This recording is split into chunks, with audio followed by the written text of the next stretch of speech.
Ang mabuting balita ng Panginoon ayon kay San Juan, chapter 10, verse 31 to 42. Noong panahong iyon, ang mga Hudyo'y kumuha ng bato upang batuhin si Jesus.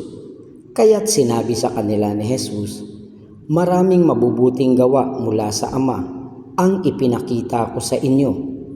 Alin ba sa mga ito ang dahilan at ako'y inyong babatuhin?"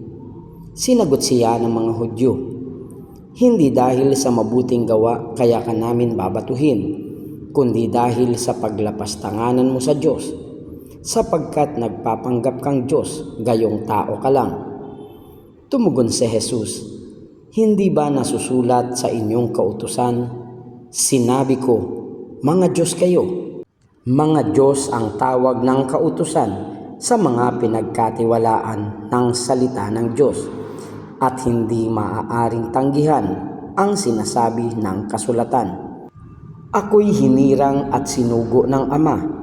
Paano ninyo masasabi ngayon na nilalapastanganan ko ang Diyos sa sinabi kong ako ang anak ng Diyos?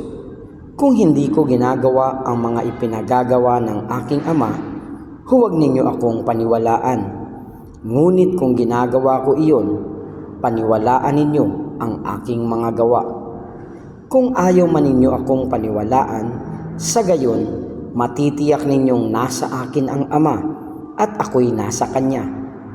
Tinangka na naman nilang dakpin siya, ngunit siya'y nakatalilis. Muling pumunta si Jesus sa ibayo ng Jordan, sa puok na noong unay pinagbibinyagan ni Juan.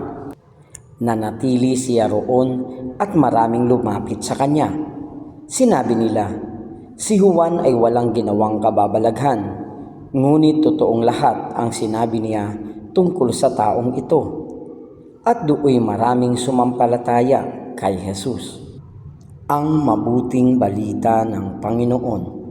Pinupuri ka namin, Panginoong Hesukristo.